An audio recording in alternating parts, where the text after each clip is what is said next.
Velkommen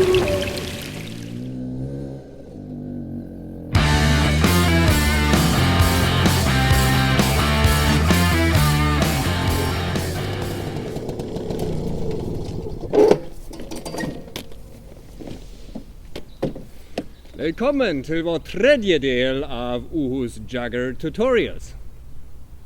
As you can see, we are in the middle of lovely Sweden. No snow anymore, but a wonderful place to have a bath and a sauna and a tournament. Right here we will have the first intercontinental jugger turnering in Sweden at Finnsjöstrand, Jambors. So that means that at the 31st of May we will have Australia, Ireland and Germany and Sweden here on a big tournament with about 14 or 15 teams, I think. But so much for now. The third part of our tutorial will address different topics. The first one is shield against shield technique, which is also quite good to know against other kinds of pompen.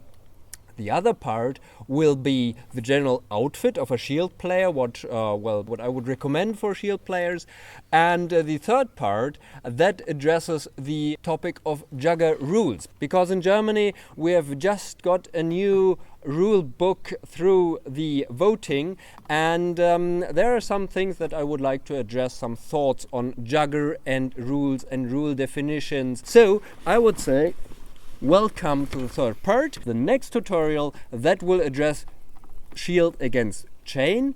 And after that I would like to do a chain tutorial, because someone asked on YouTube, couldn't you do also tutorials on other kinds of pompen? Let's go on now, and I'm happy that you are with me, and I hope you enjoy this little tutorial again.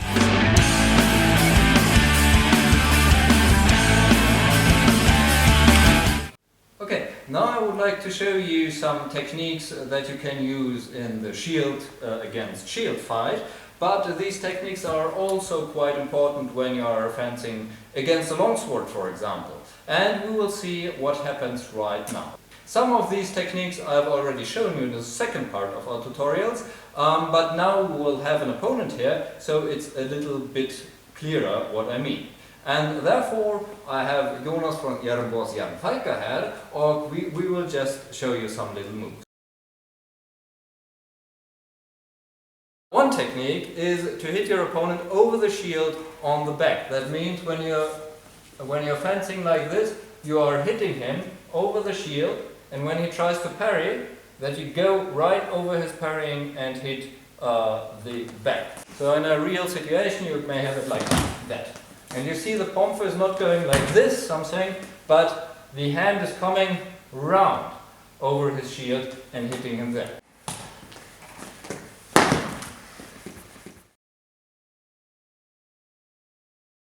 You can protect yourself, of course, against such an attack by taking up your shield and protecting your shoulder. So you see, the pompe is coming at his shield and is not going through. Another possibility, if your opponent is good at parrying here, then you can just try to lure him into parrying here and hitting him on the leg, like that.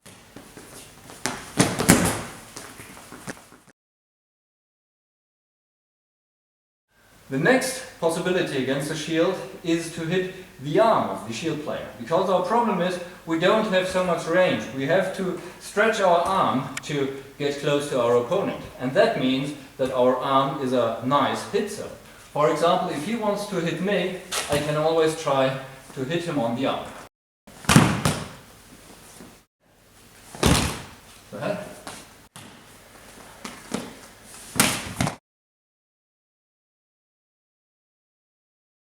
The next thing to take in mind is your foot here.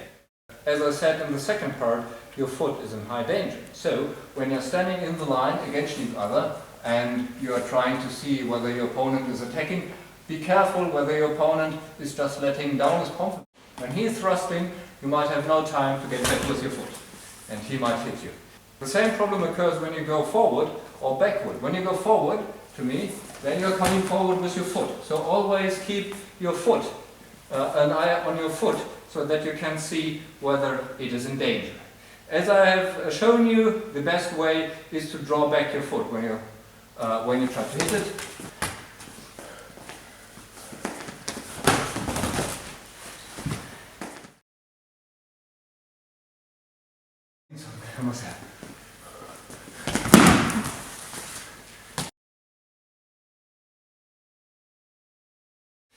And now we will have some free sparring, and we can show you in the sparring some of the important moves sort of live. That is often better than just demonstrating them. Let's have a look.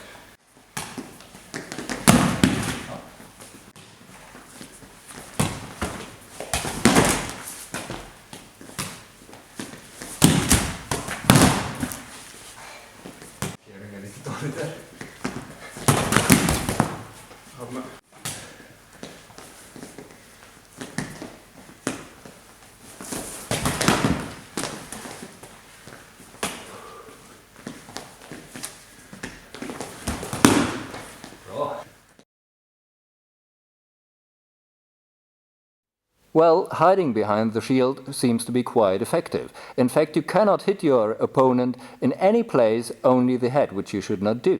And it looks like this when an adult tries to hide behind the shield.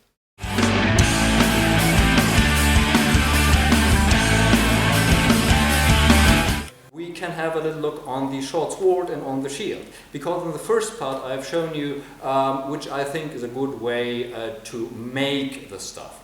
There are some different kinds of design, you could say. This short sword here is, as you can see, quite heavy. Another pomfret that is just the opposite, that we do have here. That is the Spanish version of a pomfret. Thank you very much, guys. It's a great present. I'm very happy about this, that you gave it to me. And you will see that this pomfret is unbelievably fast. It's almost like being a helicopter, you could say. So unbelievable.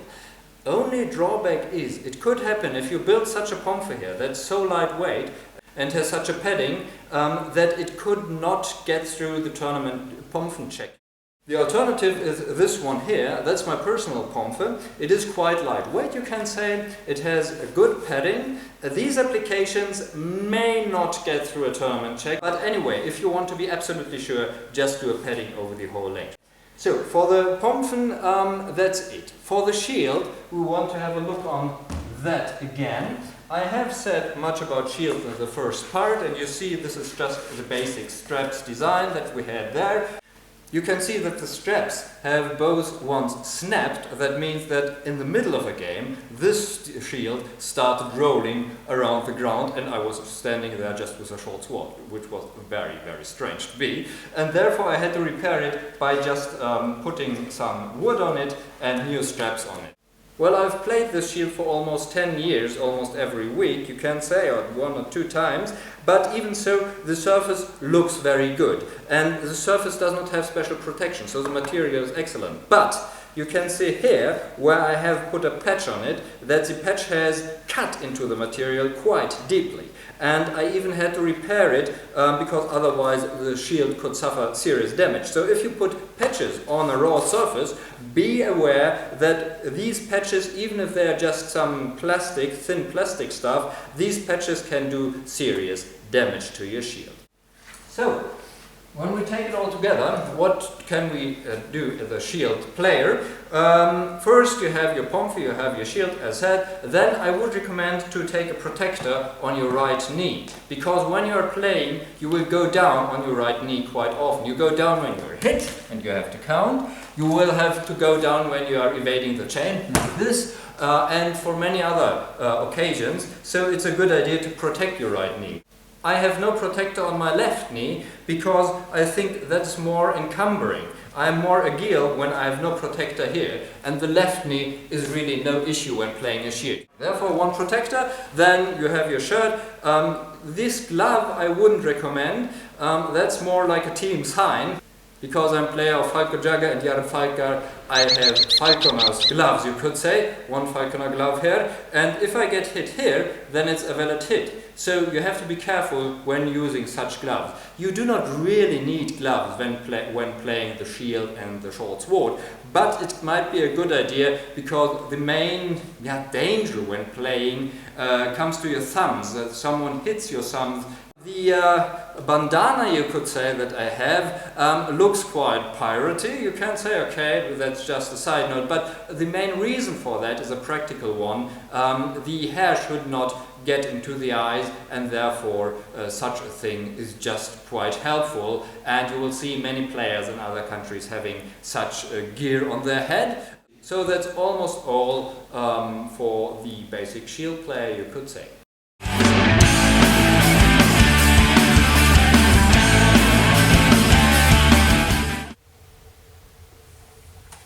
Välkommen tillbaka!